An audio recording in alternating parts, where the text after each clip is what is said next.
All right, so I'm going to do a MOST update. I have my presentation to do, kind of give you an idea of what training we've done and kind of what we do during the year from time to time.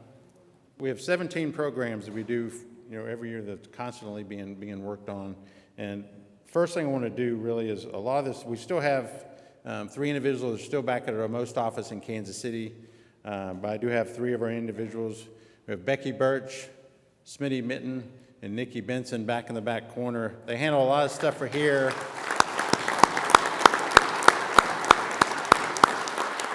But they also, every day in Kansas City, they handle these different programs and assist the locals, help our membership, owners, and contractors to make us all better, make the Boilermaker craft better, and they handle these programs. It's amazing what they do every day, and I really appreciate y'all very much. So I know they get embarrassed. They don't like to be everybody staring at them at one time. So thanks. I really appreciate y'all.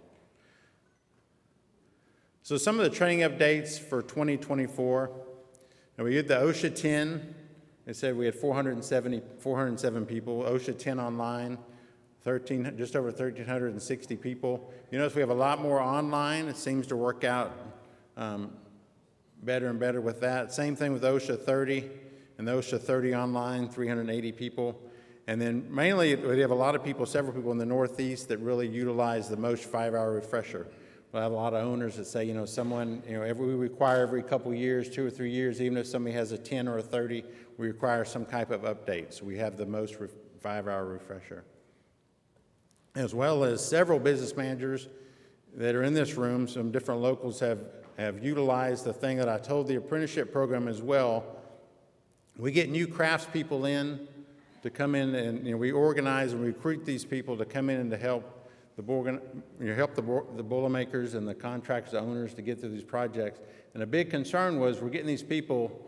A lot of them are non-union, already expert craftspeople coming in. They already have their safety credentials, and they were saying, "Well, why do I have to go and sit through another week? I just sat through a 10-hour, sat through a 30-hour week-long course."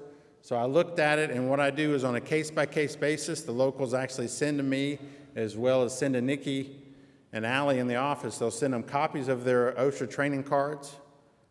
I look at those. I contact the OSHA Training Institute, the OTI that issued that card.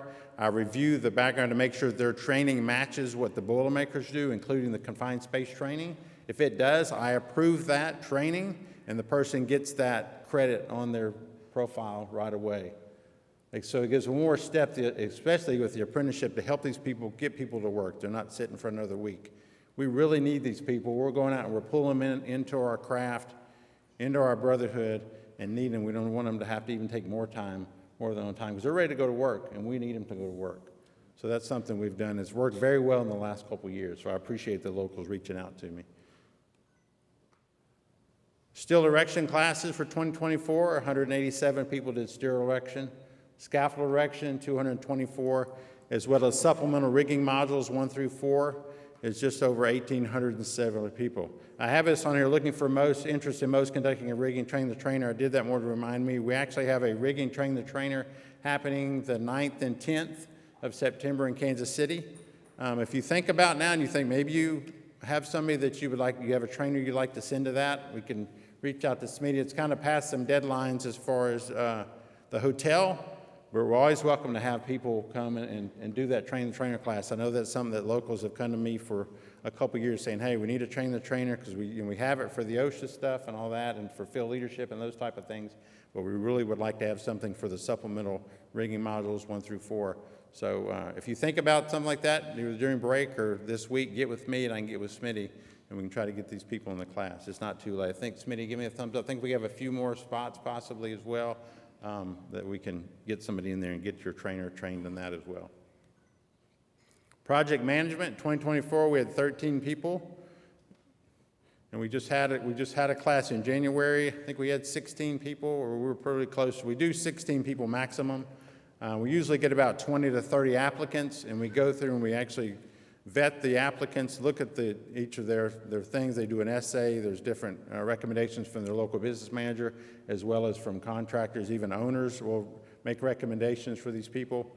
to come to the project management class, and we pick the top 16, and they come to Kansas City for a week and go through. They do 4 groups of 4. They do a lot of team building and working together, all the way from bidding on work, all the way to the finalizing and punch list stuff, and how do you handle different personalities.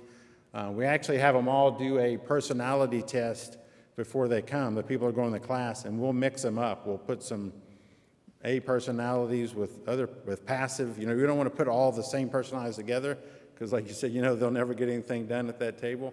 So we try to get them mixed up so they kind of know how to deal with different kind of personalities, because they have crews that are the same way. You never know who you're going to get. And field leadership class, we do that as well as in the Common Arc certified. As of 2024, it's over 5,967, and Ron will know there's a lot more numbers than that. We get a daily upload from Common Arc every night on the BDS, and it updates and sends us the information for the Common Arc papers. And I know that's always a kind of a question and concern, making sure we get accurate data to Common Arc for their peoples when they get their welding certifications, so they can update that, and it'll be on their Boilermaker delivery system, and they're able to go right to work, the people you need for the type of material you're dealing with. Now, most programs, the International Brotherhood of Boilermakers are the leaders in preparing people to work, like I said during my opening comments. And this starts with a comprehensive substance abuse program. The substance abuse program implements mandatory drug screening and offers assistance to employees seeking help. Since 1991, most in the Boilermakers have led the industry in fighting this workplace trend, and we see it more and more every day. As the industry model, the program continually contributes to a 90% reduction in lost time injuries and compensable rates. And I say that again, industry model, because we have several crafts that have come to us and said, we've modeled this straight from most. We have some local unions that will still contact me and say, hey, can you kind of give me an idea how that works, or how do you do that substance abuse program? We're trying to really implement either a better drug awareness program or kind of enhance what they already have. So a lot of people use ours as a model. Its effectiveness has been so thorough with a 98.69% negative test. That was actually from last year's number, so that's a current number, 98.69% negative test rate since the program became mandatory in 1996 for all Boilermaker members throughout the country.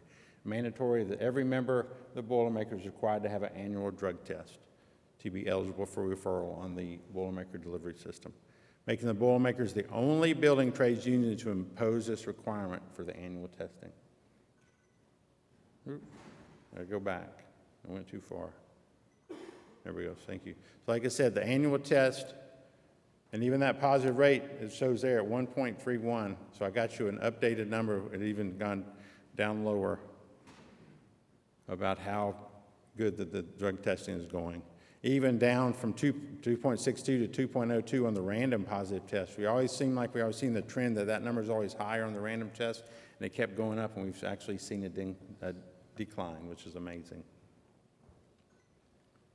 I already said mental health program in partnership with 988lifeline.org, and this barcode or this QR code, if you scan it, it actually takes you to the 988 Lifeline page. We have tools for locals and individuals, includes the poker chips. We have some out by our most display, as well as posters, stickers, and brochures. And we're currently working on training on the warning signs so we can get with the local leadership. We're working with our brothers, our safety department brothers and sisters in Canada. They have a really comprehensive mental health program with some training. It's kind of like a half-a-day class that locals and members can go through to kind of learn about what the signs of mental health. If you know somebody you're working with, sometimes you work with these people more and see them more than you see their own families. So you'll know if people's personalities change or something's happening and that you know that something's going on in their life. And we want to be able to remove and get rid of that stigma. Like President Simmons said, people say, "I'll leave your feelings at the gate." Well, we've got to figure, we've got to remove that stigma that it's okay to say that, hey, I'm not doing great, or maybe I'm having a problem with my family, some type of, anybody here raised teenage kids or whatever? That put me through some things, raising teenage boys. So everybody knows there's something going on. And when you see that person you're working with side by side every day and you see a change in their personality, just, hey, remember, it's okay to ask them, hey, what's going on with you? So we're going to have that. We're going to have some training that training we can do at the local level. And like I've told them, not to make the people therapists or make them certified counselors, but really to give them the tools and resources they need to recognize if there's a mental health issue. because, like you said, your mental health matters. And I believe everybody in their, in your bag, your little bag when you got your badge and everything, there's some example of the sticker, the poker chip, as well as the brochures. We also have big posters with the same information with the QR code. If there's anybody in here, contractors, locals, contractors, owners, you have projects going on, maybe you want to hang some posters or you want to hand out some of these poker chips on your projects, please reach out to me and we'll send you whatever you need. It's always great to go to a local and actually see in their training center, they have one of the big posters with the QR code. Because we found, because of the stigma, that maybe somebody will wait till everybody's out of the break room or out of that area and they're going to go over and they're going to scan that code.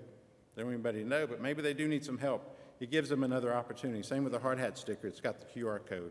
Somebody can scan that and gets them right to the help they need. So, and I want to thank you for everybody that had done the effort with that already.